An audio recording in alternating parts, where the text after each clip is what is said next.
Kamusta mga kaboxing? This is Boy Kalawang TV. So matapos nga pong sumabog ang balita kanina lang mga idol na hindi na po makakatuloy sa laban itong Australianong boksingero at top world contender sa titulong WBO Super Bantam na si Sam Goodman para sana sa kanilang magaganap na Undisputed Mega Showdown ni current Undisputed Super Bantamweight World Champion na Oya Inoue ngayong darating sanang January 24 sa bansang Japan. Dahil bad news nga po mga idol sa mga boxing fans na nag-aabang ng laban ni Oya Inoue dito kay Sam Goodman.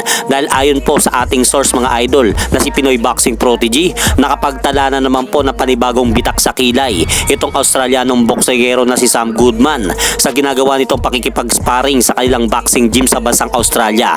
Kaya sinabi nga po ng kampo ni Sam Goodman na hindi na po sila makakatuloy sa laban ngayong darating na January 24 dahil sa bitak na natamo ni Sam Goodman sa pakikipag-sparring nito upang paghandaan sana ang kanilang laban ni Oya Inoue. Kaya ang tanong po dito mga idol, sino po ang posibleng pumalit o maging replacement na makakalaban ni Oya Inoue ngayong darating na January 24? Dahil 2 linggo na lang po mula ngayon ang laban sana ni Oya Inoue at Sam Goodman.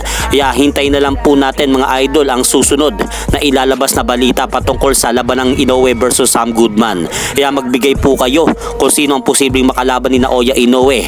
Either itong Mexican undefeated at number 1 top world contender sa titulong WBC Super Bantam na si Allen David Picasso o itong matagal na nag-aantay na labanan siya ni Oya Inoue na si WBA Interim Super Bantamweight Champion Murodjon Akhmadaliev o kaya naman po mga idol itong ating kababayang Pilipinong boksingero na si former 3 Division World Champion John Riel Cuadro Alas Casimero.